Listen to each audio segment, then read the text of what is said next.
और लक्ष्मी माता की जय। लक्ष्मी माता व्रत कथा जो कि श्राद्धों में आती है, कथा सुने और लाभ उठाएं। एक बार एक राजा मंगल सिंह था जो कि शिकार खेलने के लिए जंगल में जाता था। उसके घर कोई भी औलाद नहीं थी और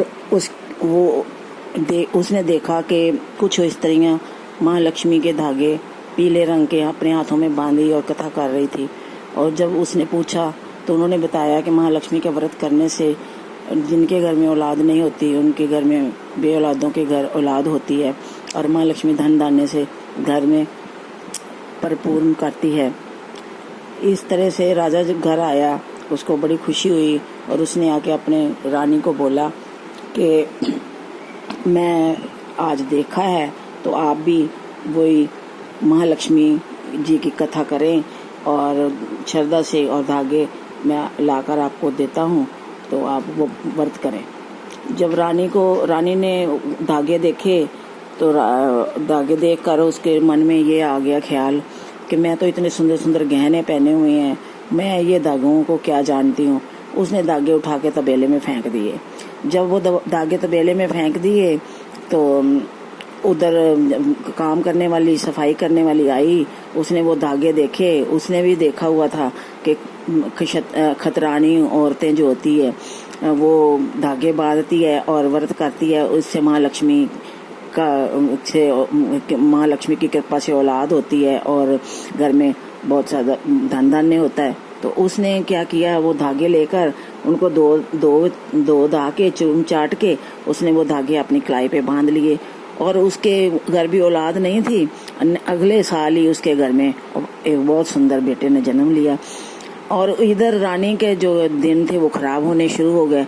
रानी के दिन खराब शुरू हो गए, राजा की बुद्धि बदल गई और उसने रानी को घर से देश निकाला दे दिया।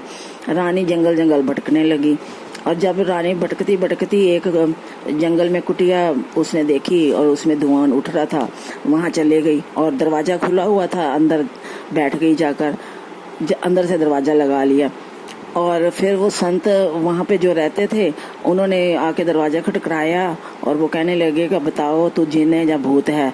वो कहती ना तो मैं जिन हूँ ना भूत हूँ, आप मेरे को अपने धर्म की बेटी मानो और मैं आपको धर्म का आपको बाप मनाती हूँ और तब मैं दरवाजा खोलूंगी। संत ने कहा ठीक है। उसने दरवाजा खोला तो जब संत ने देखा तो संत तो जानी जान होते हैं, उन्होंने देखा कि इससे जरूर कोई ना कोई भूलना हुई है और ये अच्छे घर की औरत लग रही है। तो उसने कहा कि बेटे बता क्या तेरे से क्या भूलना हो गई है। तो उसने बताया कि ऐसे ऐसे मैंने महालक्ष्मी के धागे को फेंका था। तो उन्होंने कहा कि कोई बात नहीं, अब तू अगली बार जब महालक्ष्मी का व्रत आएगा तो फिर तू अपनी श्रद्धा पूर्वक वही व्रत करना और धागे बांधना और पर माता रानी से अपनी कमी की भूलना की जो है माफी मांगना, तो तेरे फिर वही अच्छे दिन आ जाएंगे। वही उसने किया। जब व्रत आया उसने इस बार व्रत को श्रद्धा से अपने व्रत किया और धागे अपनी कलाई में बांध लिए। उधर राजा की बुद्धि जो है वो फिर बदल गई। उसको स्वप्न में आया कि तेरी रानी बहुत ही ज्यादा उदास है और जाके अपनी रानी को घर वापस लेके आओ।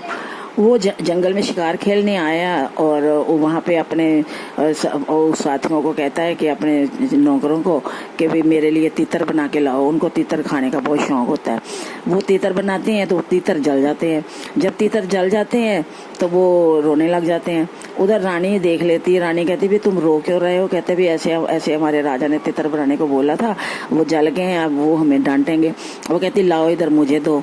मैं उसने लेके तीतर उसको जांच थी, वो राजा खाता था पहले भी, इसलिए उसने तीतरों को दूध से अच्छी से धो धा के दोबारा तीतर बना के रानी को दे दिए।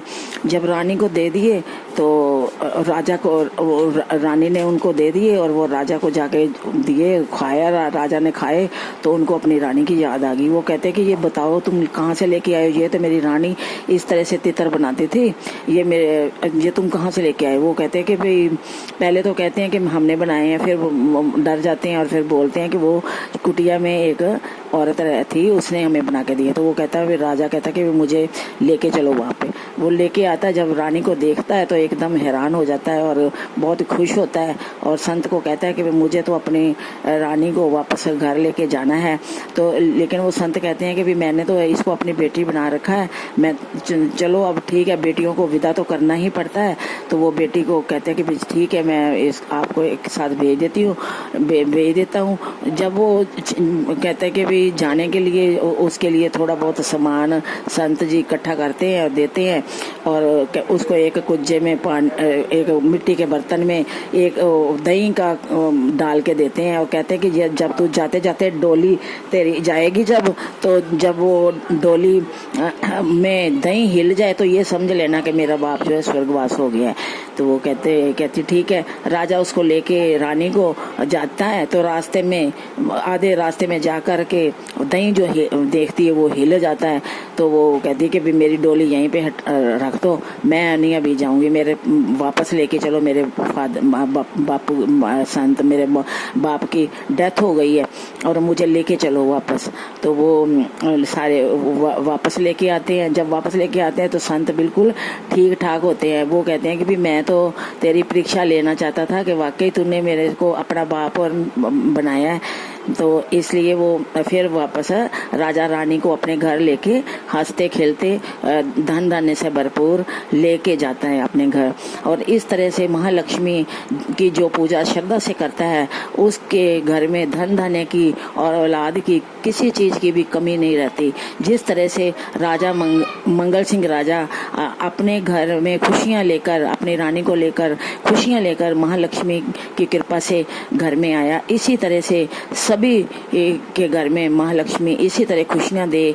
और जिस तरह से पहले महालक्ष्मी आई इस तरह से किसी के घर ना आए, और जिसके घर सब धन धान्य से भरपूर लक्ष्मी सभी के घरों में आए, सभी को खुशियां मिले।